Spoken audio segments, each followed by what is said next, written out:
Well, we're still here. How? Baruch Hashem is Baruch how. Hashem, right. We have God to thank that we're still here, because God put us here. God brought us together, me and you. I believe that. I believe that, and I'm thankful. I'm thankful for God introducing you into my life, into my world, and into this podcast. Welcome to nothing on that. You have nothing. I just said the sweetest, most genuine thing to say. Oh, it's really nice. Welcome to Stars of David, the only show that asks the question, why is this podcast different from all other podcasts? Well, I'll tell you why. Because this right here is the epicenter of all things Jewish. Am I right? Yeah. Would you call it that? Yeah, this is Jerusalem West. What I'm saying is, do you know another pod that opens with Baruch Hashem and closes with Good Yontif? I'm sure. Oh, no, not that closes with Good maybe. I don't know. I don't know any of them. Do you know any other podcast, Eli Leonard, that features such tremendous talent and bright Jewish stars like our guest today, Swell Ariel Or? Yeah, I do. Are there other podcasts? Marin does that quite a bit. Oh, yeah? Yeah, Marin gets a lot of Jewish celebrities. No offense, but, a lot of people get celebrities or stars and put them on the show. A lot of times they can be Jewish. The beauty queen of Jerusalem will be in the house. Well, that is good news. That is amazing news. She's such a talented, fabulous actress and person. I'm Elon Gold, and this is Eli Leonard, the only guy with lie and nerd in his name. Thought of that one on my way here. Okay. I was like, you can't argue with that. No, yeah, you're right. Yeah, lie and nerd. Yep, Your name. yep. What does that say about you? This is bringing back a lot of memories of bullying. Oh, really? Yeah. Is that how they were not that clever? Who lies? Eli's. This is my brother's, and then Leonard. Leonard. Oh, nerd. They found out that there was nerd in Leonard. Oh, so it was. I'm not the first guy to You're call definitely not. Whenever you think you've thought of something, know that you're not the first. Then why'd you laugh? As if it was an original It was no, I didn't. delivery? No, I laughed sort of out of okay, you're doing it. You're going there? Doing it. Okay. I thought it was a real laugh. I thought it was a genuine laugh. Well, it was a real laugh of disappointment. Well, we do have a great show coming up, but first we kvetch. Eli, you know me. I don't mean to complain, but I got disinvited to a birthday party. I was invited, yeah, and then I got word the next day that I was not invited. What'd you do? I didn't do a thing. What? I received a text that my wife and I were cut from the list, from the invite list, after almost being begged. Here, yeah. No interaction in between invite and... You would think, what did I do to get this invitation? Yeah. I must have said something. I must have done something. Right. Zero interaction. Please, this is how it went. Wednesday, please come to our party tomorrow. Joint birthday party. You want to know who the two birthday people are? Yeah. You may want to know this. One of them's our guest today. No way. Oh, yeah. And I will bring it up. Oh, no. I'm still unhappy about it. Swell, the great, talented Swell Ariel Or, and the amazing, the fierce, the fabulous Shani Suisa had a joint birthday party. Both separately texted me. Are you guys coming tomorrow? Almost a beg. You guys have to come tomorrow. Both of them? Separately. I got 2 texts from 2 of them within like a few hours. And I'm like, oh, that's right. Because my wife told me about this like a few weeks ago. And I was like, okay, oh God, I have a Laugh Factory set. How am I, you know what? They're such good, kind, generous, beautiful people. I have to. So I moved up my set. This is the crazy part. Moved up my set so I could get to the party on time, relatively. The next day, I received the text from Swell. Mommy. That's how she starts. As if that's like that term of endearment's gonna just have me not be aware of the fact that I was just disinvited. It's not gonna hurt any less with the mommy. Mommy. I'm so sorry, Mommy. I think there were 2 mommies. Mommy, the guy who has the house and it's a house party and I think they're renting it, is going crazy that there's too many people. We're like cutting everyone and you too. And then I said, but okay, that's fine. And she later then explained in the same text that that it's overcrowded and also this is a nature party. So I don't think that you and Sasha, and I was going to bring our friend Larry, not our friend Larry, not LD, our friend Larry. There's another Larry, the gynecologist. Right. And I was like, she goes, I don't think that Sasha and you and Larry are going to, because it's like a nature party. Meaning what? We're too not cool? Yeah, I mean, I think so. We're too not cool to join nature? Yeah, you'd be so loud. We're the loud ones at the nature party? That's what I'm thinking. Yeah, and not in a way that's like sort of cathartic and the screaming with nature, Mother Earth, things like that. Like you would just be like, "Why is there not the food I like here? Right. How? Where's the smorgasbord?" That's my complaint today. I was disinvited and I'm going to confront her. The lovely Swell Ariel Or. Wow, am I excited. First of all, I love in-studio guests. You know what I mean? The friends who show up. Yeah. They're your real friends. Yeah. The friends who go, I got to schlep to Westwood, and you did. I did. Because you are my favorite person. And let me tell you something, Swell. I'm not kidding when I start by saying this. When I think about you, I have one word that comes to mind. Natural. Natural. And why? Because when I watch you act, I'm like, that is the most real performance. It's not a performance. I know it is a performance, but it doesn't look like a performance. It looks like natural acting. And then natural, like neshama, natural person. And then you have nature What's an parties. unnatural neshama? Natural neshama is a pure soul. Yeah, but what's the opposite of it? Eli. Yes, a dark, shattered. People want to know our origin story. How do you become, they say to me, how do you become friends with such awesome, cool people? And I say, I introduce them to Eli. No, I say, you know what? Every origin story is different. So I love to start with that. And then we'll get to the 3 W's. My producer, Megan, gets mad at me when I don't open with the 3 W's. But Swell, we met because we have the same management company, the great Throughline Right, Management. yeah. I have Willie Mercer, and then you have one of the 4 partners, Ron West, both super mensches, right? Like when you think Hollywood agent, Hollywood mensch is the last thing you think about. These guys are super mensches. Amazing. And he said, just to like sort of take care of you, like my client, you're going to love her. She's awesome. She's in town. She doesn't really know a lot of people yet. She's in from Israel. Would you and Sash host her for Shabbat dinner? Yeah. And I went, are you kidding? We'll host her tonight. We're going to this fun, cool, like barbecue God, party. that's our Remember first that? date. And then you just came in, and again, instant connection, Yeah. instant love. And then you make something that I haven't seen yet, which is a movie about October 7th. It's not a documentary. It's you acting. It's a scripted. My show? Yeah. Yeah, it's a series. So It's a tell us about narrative. it. What's it called again? It's called One Day in October. Right. And it's the first scripted series about October 7th. And it was created super quickly because we all believe that you watch the documentaries and it's because you're really part of it. But a lot of people around the world, they don't have the tools to be able to see the raw footages, and it's tough. It's really, really tough, the documentaries. And the attacking the like advocacy for Israel and what happened on October 7th from the narrative angle of, it's more accessible. It's more, people know it's actors, and it's an easier pill to swallow. And also, it's not the real thing, but Yeah. it's still the real it's story. the real stories, because every episode stand by itself, and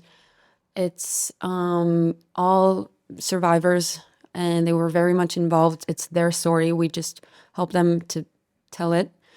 And It's a whole nother level of acting, though, when Yeah. you're playing something that's so raw, so recent, and then they're standing right there, and like as consultants. crazy. And I remember talking to you, and you were like an All over the place, emotional yeah. wreck, because you should be when you're playing this thing and it's real and it just happened, and you're reeling from it still.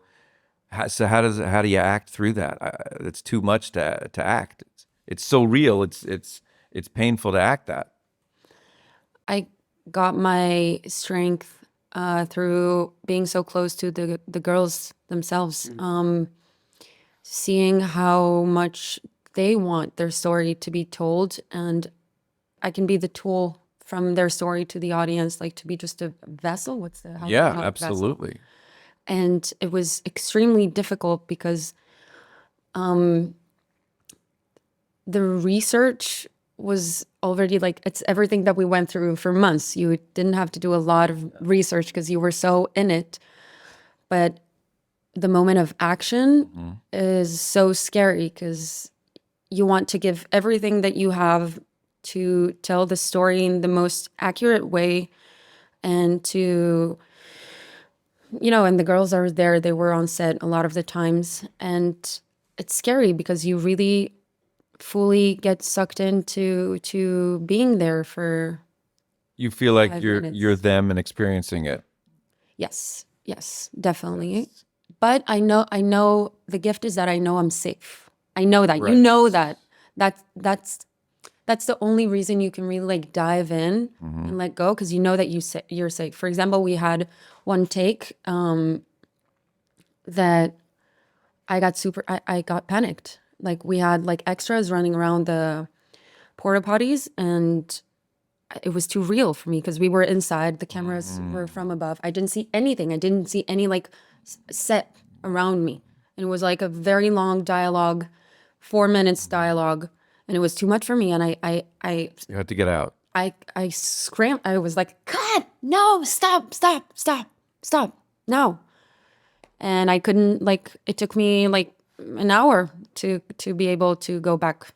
Wow. Yeah, it was really intense, but it doesn't matter at the end. It doesn't matter because the girls saw the episode and they feel good about it, and I feel good about it. Yeah. And it just must be so crazy for you because you were born there. Your entire family lives there, Yeah. right? And your whole life, you didn't know from the pain of October 7th and post. You didn't grow up with this level of, knowing the world hates you. You knew, we're surrounded by our enemies. You knew, yes, there have been wars. You served in the IDF. But what kind of a wake-up call was that for you? Because your entire life, Israel was like mostly fun, mostly artistic. You're going to be an actor. And then it became an entirely different, It wasn't that. what was it? You're very much aware of war since the age of like 4 Yes. or 6. I think that the second Lebanon war, I was 6 years old. Yes. And Like you're again, very much aware there are terrorist attacks all the yes, time. There are terrorist attacks. I'm not even minimizing it, but the shift between pre and post, Yeah, definitely. it's like I grew up in New York Yeah. and then 9/11 happened and it just everything changed.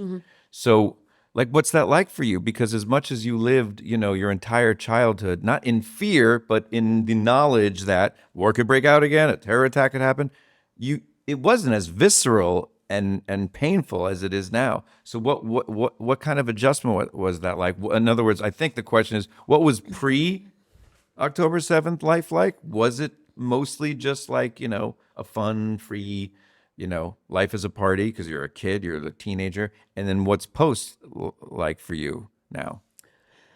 I think that I have 2 parts for my answer.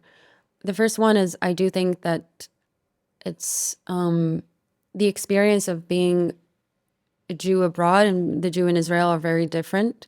And I think that the good thing after good thing, it's hard to even say October 7th and good at the same sentence, but we got closer. We wanted to learn more about each other's experiences. We felt more like it's one family, one people. We, as Israelis, became way more aware of modern anti-Semitism on the streets and college campuses and workplaces, and what you guys are going through with losing friends who are not even understanding the beginning of what it was like for you, or literally anti-Semitism of, I don't know, whether is it like on socials or at your workplace, your neighborhood.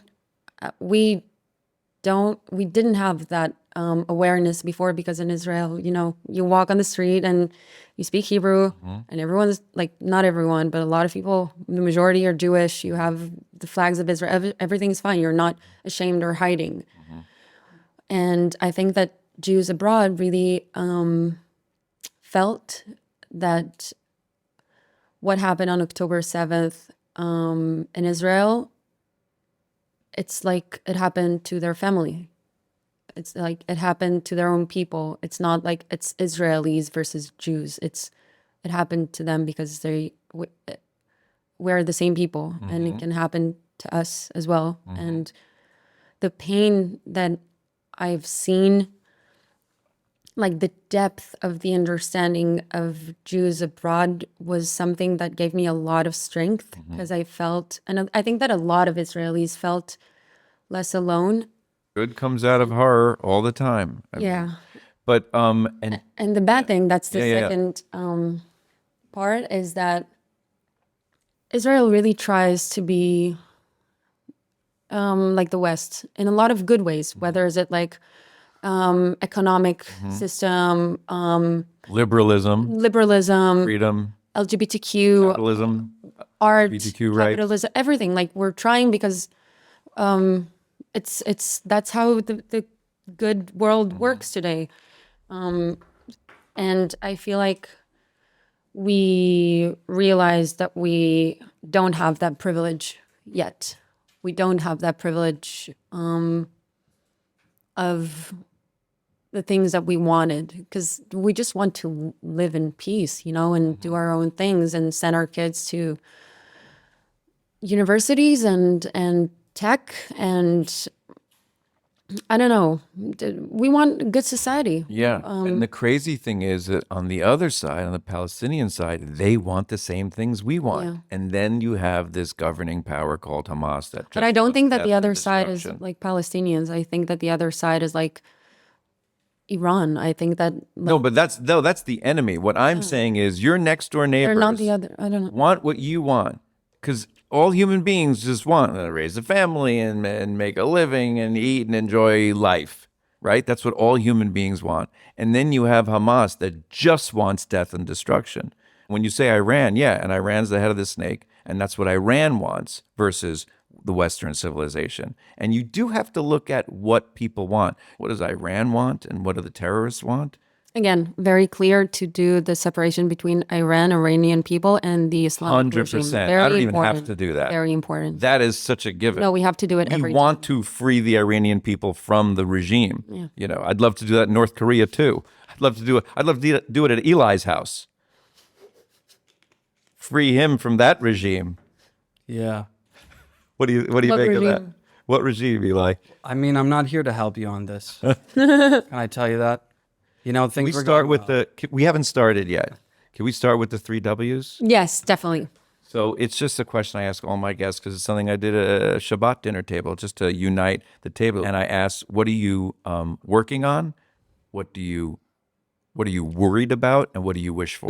Working on, worried about, wish for. I think that I'm at a point in my career, thank God, that I can combine the two things that I love the most, which is storytelling as a form of art and storytelling as a tool to be able to connect with the world about my country and my people, and to try to create a conversation. I don't know if it happened to be that my projects are very much like that. The Beauty Queen of Jerusalem shows you the 30s and the 40s in Jerusalem before the establishment, during the British Mandate, Sephardic family.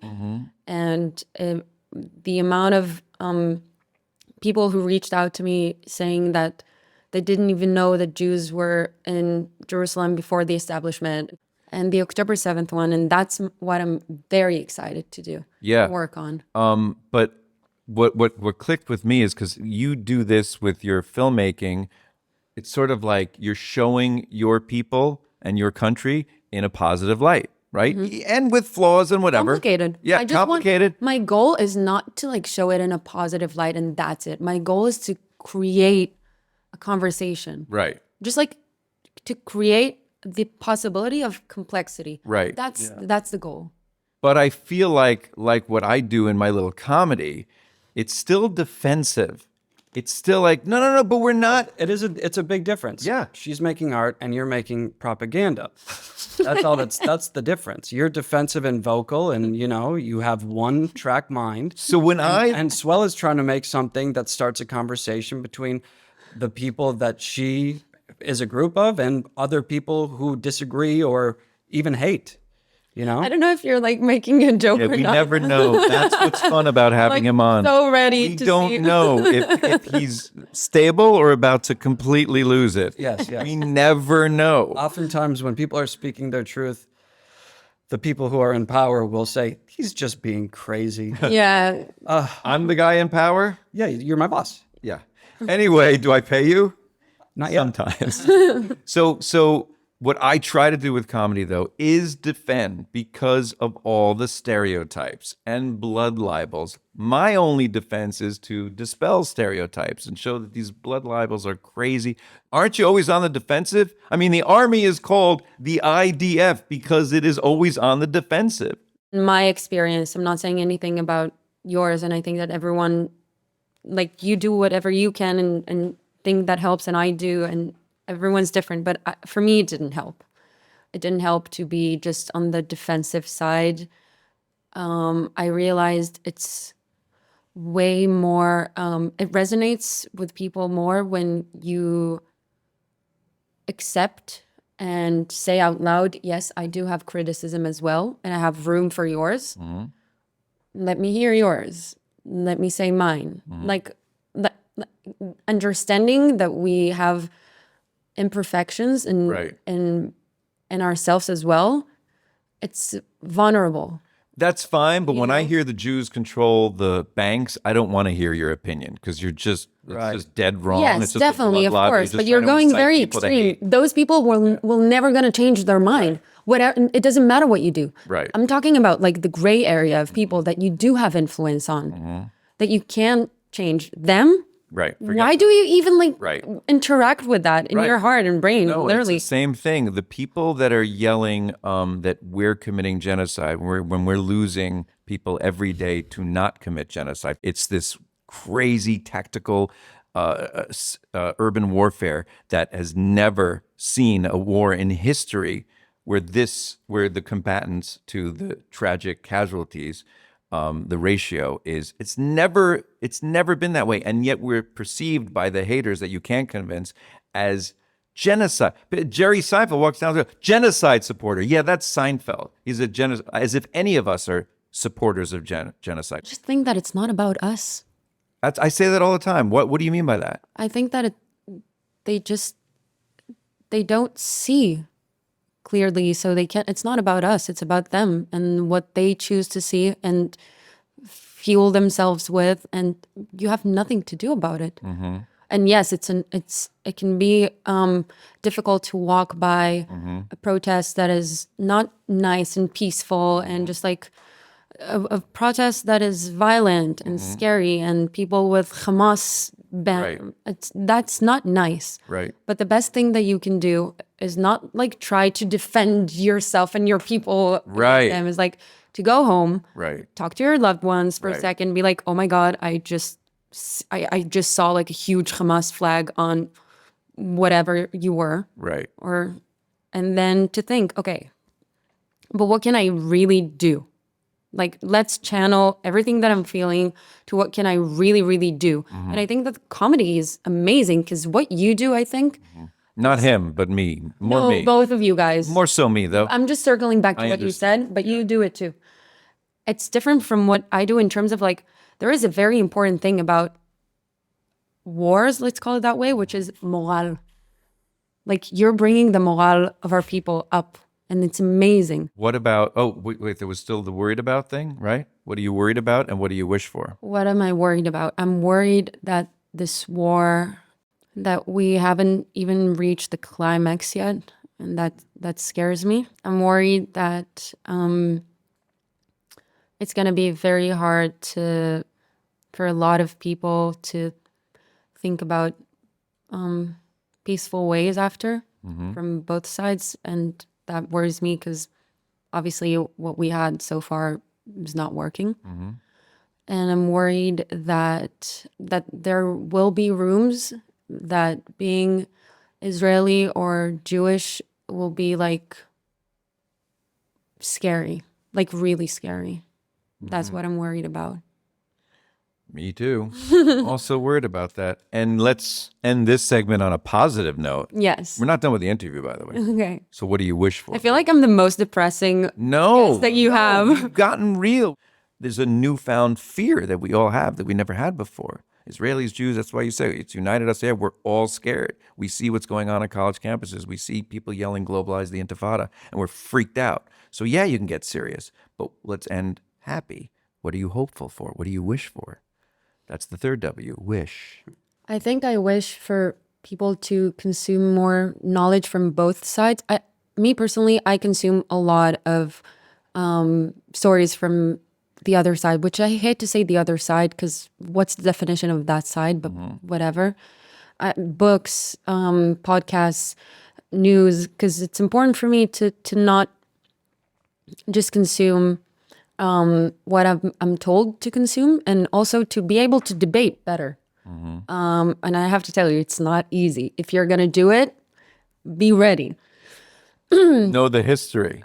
No, not about the debating. I'm what? talking about starting to consume other sides stuff. Like, yeah. be ready. It's not easy. Yeah. But you do learn some stuff. Yeah. And I really hope that I wish for people to consume a wider spectrum of knowledge.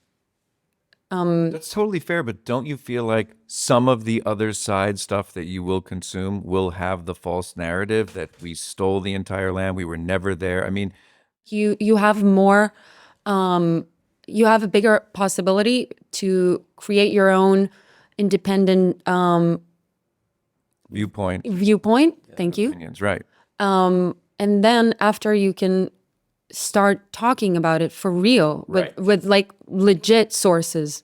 You know what I mean? Yep, I wish totally for that. And then I think that the next step is to go to the Middle East and go to, See it for yourself. go to Israel and then to Lebanon and then to Egypt. Like, see it for yourself. That's what I'm saying. Like, when you consume from all the, like, I know what's the truth. And a lot of people know, but if you don't know, just like try to consume everything. Don't stay in your loop. And that's in the war for hearts and mind. What I hope for what's happening in Israel is that I wish for people to feel safe again. Yeah. That's what I wish for. Yeah. A crazy ask for people to feel safe. But by the way, again, it's not just about us. It's a lot about us, but it's not just about us. People don't feel safe in New York, in Chicago, in Los Angeles, and not just about anti-Semitism, just about anything. Yeah. People just don't. We're living in an insecure world where there's so many horrible things that can happen to everybody that I wish the world could feel safe. But you know how we start? Let's take down the Iranian regime. How about that?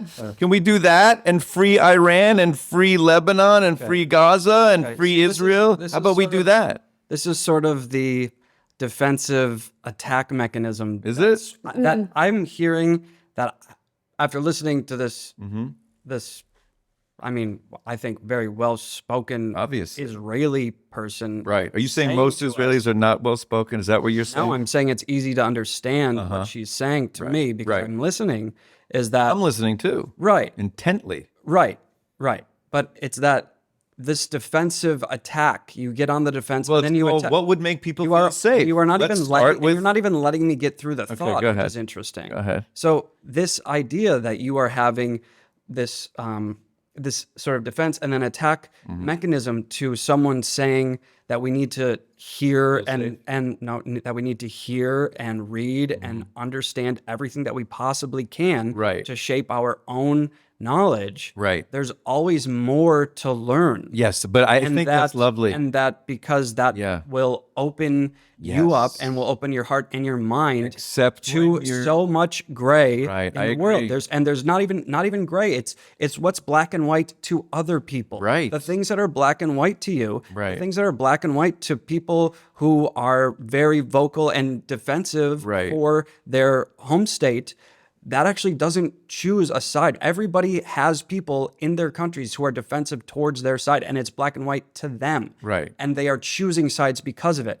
And if you can get people to not choose sides, but to have the conversation from a place that they are actually able to understand the others without inflaming, Right. without getting so upset and angry. Totally with you. Easier said than done. Here's my Here's what I take No, but issue I want to say something about what you said that is really smart. I think that by understanding that, you can find not the final solution or like the black and white thinking. You can find more small things that you can actually do to help the situation. Yes, and to build peace. It's peacemaking. It's not, you don't just have peace. You have to make peace, and it has to start with people who are most unlikely to do so. It's really hard, especially right now when we still have hostages there. Right. It's really, really, really hard to Yeah. even start. Yeah. The truth is, I agree with him, but there's nuance there. Like, for example, when you said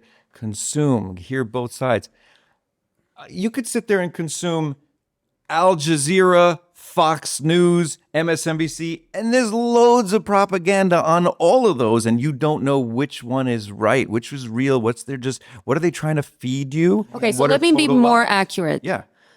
Books, Good. films, Okay.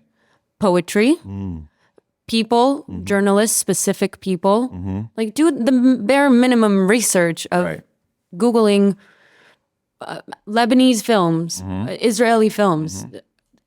Because if you consume something that a lot of effort and it's a big thing, like making a film, writing a book, doing like a poetry book, whatever, it takes a lot of time and energy and effort. So I think it's a little bit more reliable than just news all over. I'm saying when I say consume the people. Right. We need the people of Iran. Yeah, we no need supporters kidding. from all over the world. But my point is, we But need how to do you- topple that regime. How do you like we take all the toppled gray Nazis. area of people and let them think for themselves? How do you do that? By toppling the regime that oppresses them. That's how. And then they get to read books and watch movies, which they can't now. You're not in the army. I'm not in the army. You're not a politician in the government of Israel. None of us. I do think that we do have power. There is a lot of power in storytelling. There's a lot of power in working at some place. I don't know, when you're a Jew or an Israeli and you're just being a nice person and a good person and people likes you, and then they're doing the connection and they talk about it, or you're at a dinner party and you're advocating peacefully, and maybe it's naive. I don't know. Yeah. Maybe it's naive. I'm with you both. So being the peace-loving... But that's what I wish for. That's where we started. I don't Let know. me just ask you this. Because you're born in Israel, you have to serve in the IDF. So what is that like? Is it like conflicting? Like, I don't like war, but here I am with a gun and a little outfit. Like, how do you deal with that as such a peace-loving pacifist? I think that it's so rooted in you since you are born that it's like you guys, you have school, high school, And then comedy. college. Right. We had to go into college. Every American. It's right after college. Yeah. And then this is the comic strip in the Comedy Cellar, and there's the Laugh Factory. Yeah. You have to do it. It's a service. And You need to do 4 spots a night, or else you're not making ends meet. You never will. But then when you're in it and you're in the thick of it, how does it make you feel? Are you saying, I'm so proud to be here defending our country and our nation? Or is it like, gee, I really wish I didn't have to do this? Or like, what are the thoughts? I can't even imagine doing that.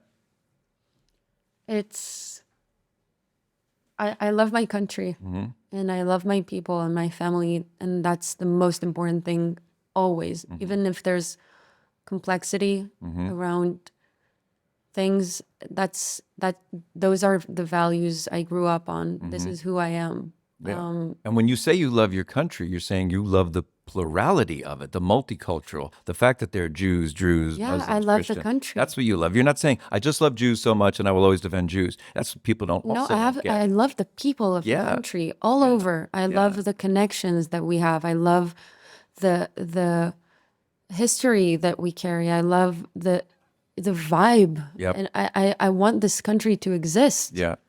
That's a crazy sentence that has to be said, and it's insane that it has to be said. Yeah, I know. I just want this country to exist. Yeah. That's the most important thing. Yeah, I agree. Let's end on a nice note, shall we, Eli? Fine. The 4 questions. Yes. You know the 4 questions. From No. The Passover Seder, you have 4 questions. Oh yeah. Yeah. Arba kushiyot. Israelis always love to not know about Judaism. Judaism, yeah. And love. It's enough that we live in Israel. I say to you, oh, keep Shabbat. Well, don't keep. I live here. I have to keep it. You kosher? No, I don't keep kosher. I live everything holy here. Everything kosher. And I'm like, no. I said this once to an Israeli. I said, you should keep Shabbat. It's beautiful. And he goes, and you should keep Sheket. I said, you can't keep Sheket. You either keep quiet or you Sheket b'vakasha hey. Is there keeping Sheket? No. Right. Anyway, you In love. in our religion, keep quiet. No, there's a saying Sheket. Oh. You never heard Sheket? Is that American? That Sheket b'vakasha hey is like an American thing that Israelis don't even know? Wait, if I went Sheket b'vakasha, what would you do? No, I'll understand you because it's proper Hebrew. You would watch this. Sheket b'vakasha. Hey. There's a hey at the end of that. Ask anybody. A call and response that every teacher in every Jewish school will use to get the class quiet. The teacher will stand and go, Sheket b'vakasha, and the class goes, hey, Just once? no. Well, as many times as it takes. They hope once. I think the story is that you have never heard that sentence, I've heard sheket bevakasha. but not hey. Right. No hey. Not that I- Almost a hey. Not in the call and a call and response. response. Yeah. Wow. Well, this is a breaking story. Yeah, that's We great. always have this here on This Stars. could be, and my data point so far is 1. Okay, How's that? Oh. there's one piece of data here, and it's Swell's not having heard of it. Right. And now I think, no one in Israel has heard of this. Shahay. I'm taking this one story and making it representative of an entire. Amazing. Here are the 4 Maybe questions. interesting. Okay. Whether or not you observe them, whatever. Sorry. I never impose religion or levels of observance on anyone. Never. Never. I Just think if you're connected in the slightest way, it's better than being disconnected. So without any judgment of whether or not you observe these holidays, what is your favorite Jewish holiday? I think Hanukkah. Really? Yeah. Yeah. It's beautiful. The songs are amazing. Sufganiyot. It's very long. It's wintry, so but it's nice. It's cozy, family like. I think that's Sasha's too. There's nothing like lighting candles with the kids every night and just being together and singing a little song and, and then eating and And the presents. presents. And there's no pressure. You know, a lot of holidays have pressure. Right. Yeah. This one, there could be Because pressure. it's after all the others. Yeah. Right. It's at the end. There could be pressure to get your kids a good gift. Right. Parents often don't. They say the pressure's off. Here's a pair of socks. Here's an eraser, a notebook, a book that obviously you don't want to read. This is the type of stuff you get for Hanukkah. Yeah. Maybe on the last night you might get a Game Boy game to a Game Boy you don't even have. Right. Yeah. The pressure is off. Okay. What is this? I'm so curious about. Okay. I love to know what people, and if you don't want to answer, don't. What's your vice? Caffeinated beverages. No, I take a plate and I do weird combination of foods, small snacks. Weird, very, very, very weird. Bad. It'd be like a kebab with watermelon. Yeah, but will you look Pretty good. Yeah, it sounds great. Yeah. Not bad at all. Like I watch TV and that. Really? It doesn't sound bad? Thank you. Bob with watermelon sounds. Wow, it's amazing. It's amazing. Perfect. It's What do you amazing. start with? The watermelon or the kebab? No, you eat it together. Okay, that's weird. Weird things. Yeah, I know. Eli gets the third question. Oh, right. Yes. You want to get lunch? Oh, really? No. Oh, okay. Question number 4. Yes. Why did you really disinvite us to the party? Oh my God. Yeah, The party. owner of the house that we rented went We were the first on the cut list that it was maxed out. banana. We had to cut some people and we were like, okay, they are the older people. Because this was, let's be honest, it was an orgy that you said, well, this older married couple is not going to partake. You called it, and then you said, well, I don't think Sash and we were going to bring our friend Larry. We're gonna enjoy this nature party. I go, oh, it's an orgy. nature code. It's like, No, it's literally a nature party. I love you, Good. Swell. I love you too. You are everything. too. You're natural in every way. Thank you. I really hope that it wasn't too heavy. No, it wasn't. I don't know It if the tone it was of the sadly relevant, timely, and meaningful. I love you very much, I guys. love you. Too. It's cool that you're doing this. I'm still processing a lot of that. Yeah. A lot of that. Having Swell here, she is like the embodiment of wanting peace, coexistence, wanting to hear the other side, and she lives it. Of course she wants it. She lives it. What do you make of it? I think it was incredible to hear her so, adamant to continue the conversation. Right. So adamant to continue to push for peace. And it's clearly a wish and a hope. And I think that it's her point of view is something that will resonate with a lot of people because it's like from an Israeli person's mouth. It's impossible to hear that conversation and not understand at least what she's saying. And again, if you don't agree with it, that's on you. There's not much to disagree with that. Well, true. But I mean, the haters would disagree, but I love that the haters heard a real Israeli woman and what she really wants. You know what I mean? yeah, She really wants the dialogue. Now, for the haters, the really, really bad ones, that it's meaningless. I still want to kill you.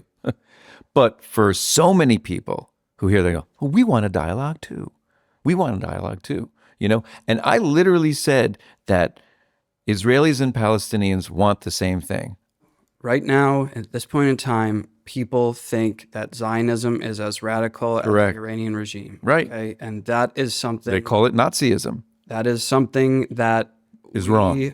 Yeah, but that is something that we have to understand exactly how they got there and walk with them and find the path, the part of the path where it's split.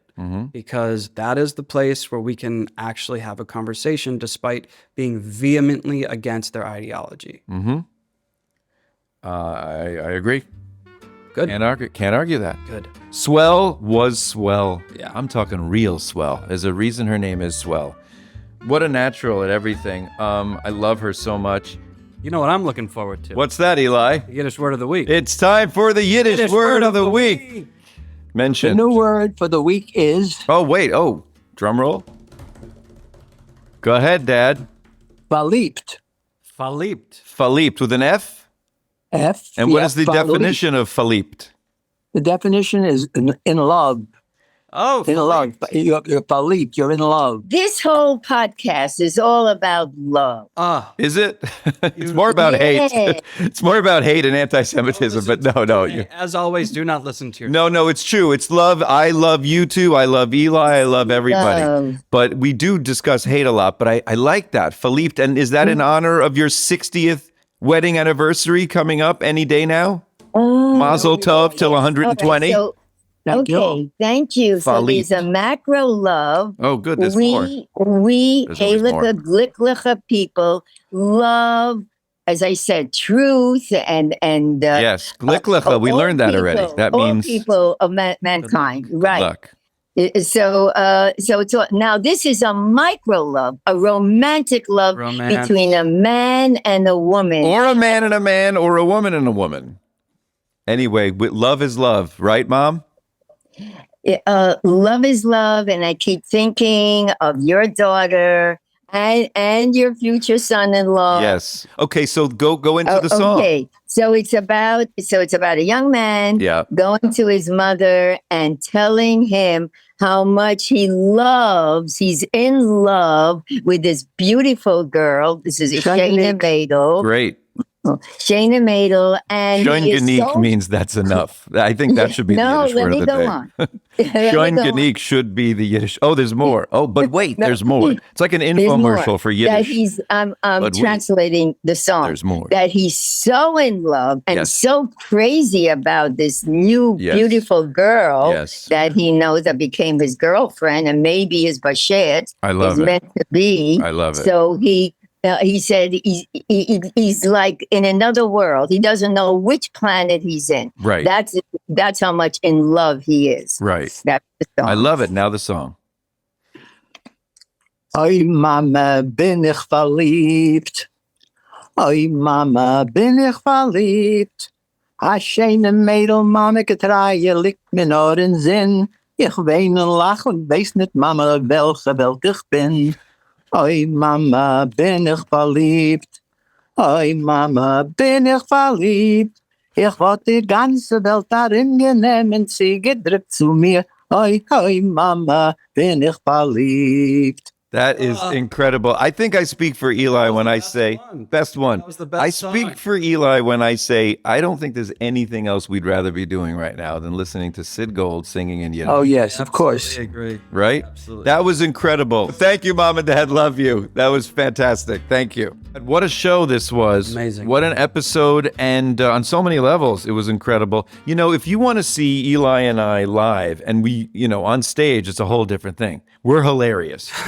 and there's nothing but love. Here, we get down and dirty. But Eli and I are performing live, okay, at the in Huntington, Long Island, at the Paramount Theater, December 29th. Perfect Hanukkah. It was Swell's favorite holiday. Well, get your tickets. That's the gift. Not 2 pens, 2 tickets. Not 2 big pens. Get 2 tickets to the Lonnie and Eli show. And that's December 29th. Oh, L.A. Merry Erev Christmas. It's a staple. It's literally become this legendary thing where every year on Christmas Eve, we get together. 2 shows at the Laugh Factory. Eli will be there too. New Year's Day in Boca. Both shows are sold out. We added a 5 p.m. show for the people who have dinner at 3. And then the show's at 5 and they're in bed by 7:15. Come to that 3rd show. Well, folks, that's it for now. Thanks for watching. This has been Stars of David with me, Elon Gold, and the great Eli Leonard. It's a production of Unpacked, a division of Open Door Media. Subscribe to Stars of David wherever you're listening to this podcast, and full episodes are available to watch on YouTube. And most of all, be in touch. Write us at starsofdavid@jewishunpacked.com. Let's take us out with a song. What do we have? Ein kelchenu, ein kadonenu, ein moshienu, and the go past the 4th lyric. I know a lot of in the middle. Oh, we're- no, God, it's a different part too. All right, good yontif. Good yontif, everybody.